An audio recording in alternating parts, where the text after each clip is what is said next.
Hello, guys. Crouch Original Boy 64 is here, and welcome to another set of SpongeBob Season Reviews, Chapter 1. And today we're going to be talking about the decent yet enjoyable Hall Monitor, and talk about another great episode in Season 1, Jellyfish Jam. So let's get started with this episode, Hall Monitor. So what's the plot about?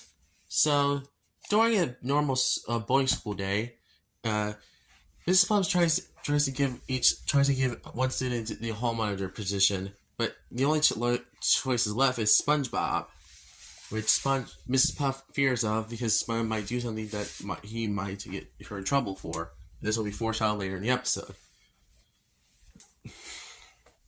After that, basically what happens next is that then Swan was chosen to be the hall monitor and gives a huge speech of how much he appreciates being the hall monitor and stuff. After the speech was over, all the rest of the students ran out of the boarding school after Swan's speech was over. And then after that, Spawn thought he was doing it way too much, honestly, and was disappointed that he can't be hall monitor anymore. And then SpongeBob walks away sad with his sad face, and then Mr. Puff gives Sponge the hall monitor until tomorrow and stuff. And basically what happens next is that Sponge goes around Bikini Bottom and takes it seriously.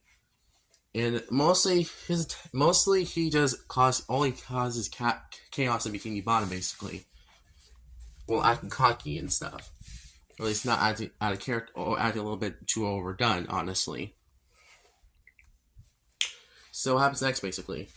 What happens next is that SpongeBob basically causes a lot of chaos in Bikini Bottom, basically. First he does is that he tries to be a officer by trying to tell when cars go and stuff, or boats go, basically. Clean Bikini Bottom bus. And then after he thinks he did a good job and everyone was crashed into each other, this one moves on to the next thing where he walks a walk and sees a couple eating some seaweed, and decides to dress up as the open window maniac to teach them a lesson, which scares the couple off, basically. And so it says that he hope it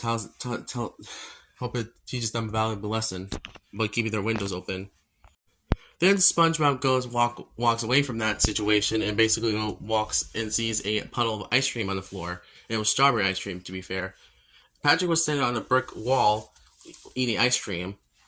SpongeBob tries to calm him down, and then Patrick thinks the ice cream is alive and throws it on SpongeBob. Patrick was relieved that Sponge was there instead of his ice cream talking. And basically, then Patrick comes down and sees SpongeBob in a hall monitor outfit. And then Sponge corrects him by saying that he's Montior, not SpongeBob. And then SpongeBob thinks that it's a crime to eat ice cream on a brick wall and stuff. Patrick felt guilty about this and was crying. And then after that, what happens next is that a fish was giving out newspapers about the open window maniac, or Spongiac, I guess. Sorry if I referenced the episode, but still. The window maniac, basically. And after that, Sponge and Patrick has to find a case of who's the open window maniac, or who's the one who's causing all the chaos in Bikini Bottom, basically. And the rest of the episode is about this whole mystery of who is the open window maniac that's causing chaos in Bikini Bottom, basically. And two police officers shows up to Patrick and sees his ice cream cone on his head. And then the police officers show him a picture of the wanted poster of SpongeBob, and says he got scared. And after a few scares of Patrick screaming, the officers go away, and then we have a scene where Patrick is like getting scared of who's the window maniac, basically. And what happens next is that SpongeBob was meanwhile, still trying to figure out who's the maniac, basically, and was in down square somewhere in some street, I guess, in downtown Bikini Bottom. Patrick was getting real scared of it being dark now, and then Sponge walks all the way to another street in Bikini Bottom, basically, or downtown Bikini Bottom. Sorry if I keep saying it wrong. Patrick was saying wee woo, and Patrick got scared and sees SpongeBob was sweet SpongeBob, who thinks he's the open window maniac basically. SpongeBob got scared. Patrick got scared of this and tells SpongeBob that he's on the same street that where Patrick is in, and then SpongeBob got scared and thought that the window maniac was right behind him, and he freaks out. After a few freak out sequence where SpongeBob runs around Bikini Bottom and try to hide from the window maniac who is behind him, then SpongeBob screams and basically crashes into many buildings and then lands finally into a huge area.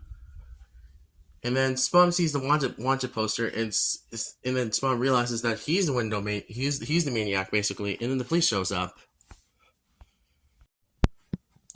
After the police show up and tries to get the wanted poster out of Spawn's hand, Mrs. Puff shows up and tells him that he's very ashamed of SpongeBob for destroying half the city and causing chaos in Bikini Bottom. And then the police officer asks if she knows SpongeBob, and then Mrs. Puff tells the truth that Spawn was her responsibility, and that she honestly she gave the whole Monitor uniform in the first place, basically. And then Mrs. Puff gets arrested. And then in class, Mrs. Puff is angry at SpongeBob for getting her arrested. And then she gets angry, and that's how the episode ends. Or at least she's disappointed in SpongeBob overall. Alrighty, so that's Hall Monitor, basically. And what do I think of this episode? It's decent. Well, I don't hate it. I don't think it's one of my favorite season 1 episodes either, honestly. Honestly, I think this episode could have been a lot better if either A, Spun was, in character still, instead of being, a little too chaotic for his own good. Or 2, Miss Spun didn't get arrested and Spun got arrested in the end of the episode, honestly. Because that way Spun can get a well-deserved punishment, honestly. Since sometimes characters deserve punishment when they actually do something wrong, honestly, in my opinion, at least. So yeah, I feel like the ending kind of felt a little, just felt like a reverse ending, honestly, to be honest. So yeah, I kind of think this episode is decent and is enjoyable, but not the best season 1 episode, honestly. I feel like Spawn was just way too weird in this episode, just way too out of character. Not out of character, just kind of feels a little too chaotic in this episode, honestly. And felt a little too oblivious what he's done, honestly, to be honest. But I know that's in character for SpongeBob, but still. So, what's my highlights of this episode, though? My favorite highlight of this episode is Patrick, for sure. He's definitely the highlight of this episode, honestly. And so are some of the jokes as well. I like that a lot. But I personally prefer the Jimmy Neutron episode, Hell Monitor, instead, which is basically this episode, but done right, honestly. And I think the episode took advantage of its Hall Monitor stuff, honestly, being honest with you. So if you want to watch a better Hall Monitor episode, go watch Jimmy Neutron's version of this episode, honestly, which is not much better, in my opinion. My final score of Hall Monitor is gonna be a 6 out of 10, honestly. A decent episode. It's alright. It's just okay, and it's just alright episode, in my opinion. Honestly, it's watchable, but I do think the highlights do save this episode from being any below this, honestly, to be honest. But, yeah, what can you do? Let's go to talk about Jellyfish Jam again. At least Jellyfish Jam, honestly, in this video. So I can't wait to talk about that episode, since that episode is really good, in my opinion. Next up is Jellyfish Jam, which is an episode I really like in this season, honestly. So let's get started. So the episode starts off with Spawn jellyfishing Jellyfish feels as usual, until a jellyfish decides to cling to SpongeBob and try to follow him home, basically. Spawn first denies this at first and didn't want Jellyfish to come home with him, but then Spawn decides, what the heck, basically. So what the heck. And then Spawn keeps Jellyfish as a pet, basically, a wild pet, honestly. And what happens next is that they start doing dance in which they Ray's song, basically, which is a song that is not used for his production song, honestly. And after that, after the song ends, or at least Spawn pauses the song, basically, for the night, and then Jellyfish and Spawn tries to argue, and then Spawn decides to have Jellyfish come to him to bed, basically. Then after that, SpongeBob ties the Jellyfish to his bedroom, bedroom thing, and basically then after Spawn falls asleep, Gary saw that the jellyfish was inviting more jellyfish to the house, basically. Gary thought this was not a good idea, and then all the jellyfish decided to invade Spawn's home, basically.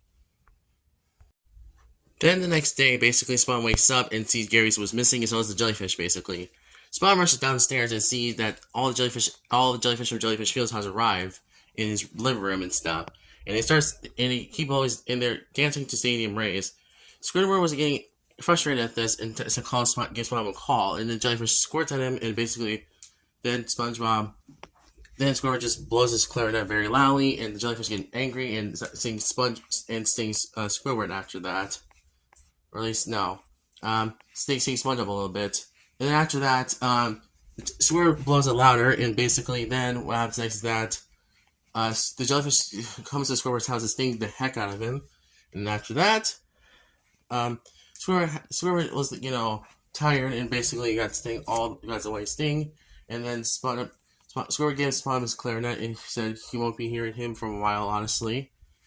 And then Spawn was getting frustrated by the jellyfish, who decided to burn Squidward's clarinet basically after that. And then he tries to grab the music box and tries to, run away from the jellyfish. The jellyfish Jellyfish and Spongebob tries to grab the music box. And then basically what happens next is that Spongebob actually slips it out of his hand and breaks the music box, which the jellyfish gets angrily furious about. The jellyfish starts to sting Spawn and Gary so bad, and then basically Spawn and Gary rushes to the roof of the pineapple house. And then basically what happens next is that the jellyfish start raving around Spawn's house until Gary starts to shake his I guess I can say eyeballs, basically. And then it makes the jellyfish hum to the music, basically. Or at least, dance to the music a little bit. And then after that, Spawn doesn't let Gary stop shaking it, basically. And then Spawn and Gary starts making a beat while when the jellyfish starts to, follow them, basically. It leads to this final song of the episode where it's called Jellyfish Jam, basically. Which is a song it's basically a noise song, basically. It's mostly its own themes. It's not a theme song, it's mostly its own thing, to be honest, which is kind of cool. And yeah, after Spawn leads the jellyfish back to their own home, back to Jellyfish Fields, Spawn and Gary went back home, and then the episode, and then Squirt goes into his bathtub, and that's how the episode basically ends. That was Jellyfish Jam, and what an episode this was, honestly. Sure, it doesn't have much of a story, but I think this episode works because of how much music potential this episode is. It's really fun, it's really creative, I love the dance sequences, I love the ending of this episode, I love mostly everything about this episode, honestly. It's just a great episode in general, honestly. Sure, I really wish the story was there was more story to this episode, but then again, it's a very simple story that I kind of think why it's only 11 minutes long. So yeah, honestly, this episode is really good, honestly. It's definitely another highlight from Season 1 standards, honestly, so far. Honestly, this episode is really good, honestly. My favorite highlight of this episode is definitely the dance party scenes, and I do also like the climax of this episode, too. So yeah, I overall enjoyed this episode. So you're probably wondering what's my score on this episode. So I'm going to give it an 8 out of 10, honestly. It's an episode that is definitely worth watching if you're not a fan of SpongeBob. And I definitely recommend it. And I definitely think it's a great episode. And I definitely think it's one of the better Season 1 episodes, in my opinion, at least. So yeah, I overall enjoyed this episode, honestly. I enjoyed most of the episode. Sure, it isn't much a story, but I think this episode is really good despite that, honestly. And definitely better than the sister episode, honestly. So yeah, now we can move on to closing thoughts and see what I can think about them. Alrighty, so we had one great episode, one decent episode, and if you're wondering what my ranking is, second place would be Hall Monitor, and first place would be Jellyfish Jam, and yeah, that's my overall thoughts on these two episodes. So, yeah, thank you guys for watching, and tell me in the comments below your thoughts on these two episodes, and tell me what you think about these episodes, honestly, I want to know. So thank you guys for joining me, I see you guys next time. And yeah, not much else to say. And Cartridge Boy is out.